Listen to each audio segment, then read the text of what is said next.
Aloha, everyone. Welcome to Dr. P's Facets of Life series. This is pod number 8. I trust that you are making the most of the gift that is today. In my first podcast, I talked about the importance of deep breathing. So before I start today, I want to encourage you to deep breathe regularly. In fact, let's choose to take this opportunity to take a deep breath together. Ready? Close your eyes, take a moment to relax, and let things droop and sag. Now breathe in through your nose fully. Hold your breath for a couple of seconds. Then slowly exhale through your mouth until your lungs feel empty. Ah, yes, that's better. So today's topic, we teach others how to treat us. When you heard that statement, I wonder how many of you were either a little bewildered or felt like you wanted to hear that again. So I'll repeat it. We teach people how to treat us. This is something you may not have heard before, but it is a very important concept which is worth thinking about.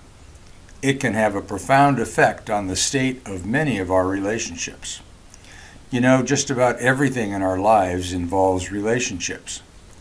We have relationships that are casual and perhaps fleeting. We have relationships that are with friends and acquaintances, with relatives and loved ones, in business and employment, in education and religion.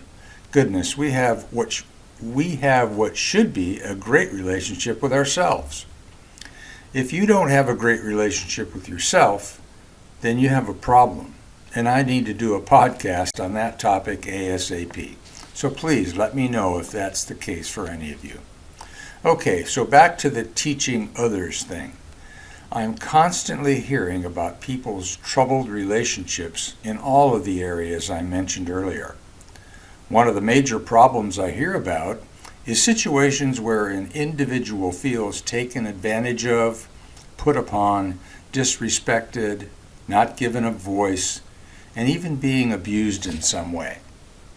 I will admit that there are many situations and relationships where this happens, and there may be little or nothing that can be done to solve the problem without ending the relationship. Of course, ending a relationship may at times be almost impossible.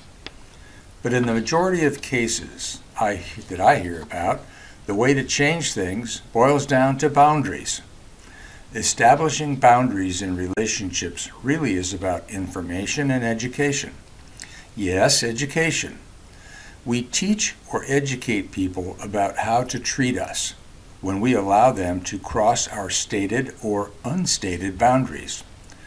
If a person does something that we find inappropriate or unacceptable, but we do not speak up and communicate concisely what our objection is, then the other person will be getting the message that it is okay to behave in that manner. The longer we tolerate unacceptable behavior from another person, the more acceptable it will seem for that person to continue that behavior. None of us are mind readers. We don't know what someone else is thinking. Many relationships become tainted and/or ruined because we fail to communicate our feelings, preferences, and reasonable boundaries. If you decide to try communicating your boundaries to someone who has been crossing those boundaries for a long time, don't expect things to change immediately. This may take some time. Be patient, be respectful, but be assertive.